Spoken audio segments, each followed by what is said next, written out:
We'll bring in Tommy Pigott now, the State Department Principal Deputy Spokesperson. Tommy, great to see you. Could you give us a little more insight into the claims made by Iran that progress has been made in the latest rounds of negotiations, particularly the guided principles comment?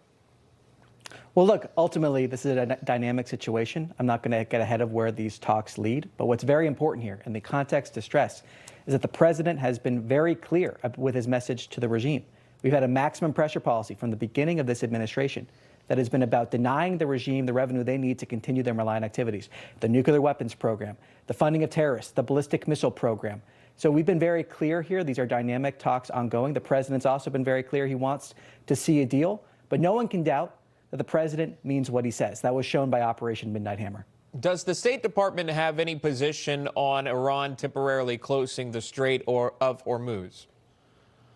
Well, look, fundamentally, as we've said here, we think that the Iranian regime needs to make a deal. We've been very clear about their malign and destabilizing activities. The president has stated that repeatedly. We have that maximum pressure policy that is continuing up until this moment. That began at the beginning of this administration and was even from the last administration as well. So the president wants to see a deal here, but the president means what he says. But does the State Department see any threats coming from Iran, not even just temporarily halting travel through the Strait of Hormuz or trading, but also the statements that are seemingly made on X, the statements made from the leader of Iran?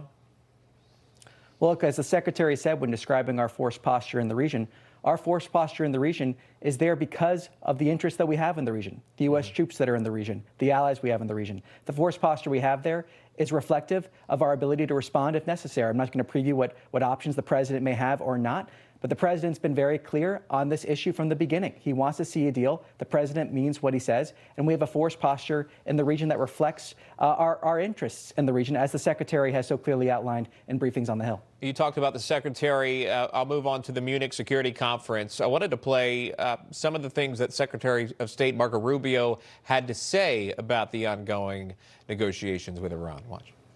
The president's made clear he prefers diplomacy and an outcome of negotiated settlement. Now, we're dealing with radical Shia clerics, okay? We're dealing with people who make geopolitical decisions on the basis of pure theology, and it's a complicated thing. I mean, no one's ever been able to do a successful deal with Iran, but we're going to try. We are postured in the region for one simple reason, and that is that we understand that there could be threats to our forces in the region. We've seen them be threatened in the past, and we want to make sure that we have sufficient capacity to defend them if, God forbid, that were to happen.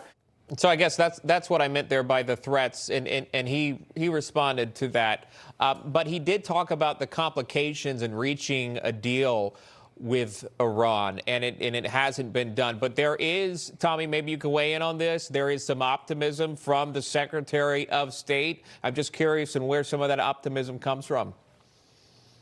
Well, look, I think it comes from a clarity of purpose from President Trump. We want to see a deal here, if possible. The president has also been very clear about the activities he wants to see come to an end. And that is the thing with President Trump when it comes to these different agreements, different actions across the board. The president is clear. It's something also that Secretary Rubio mentioned in that historic speech at Munich.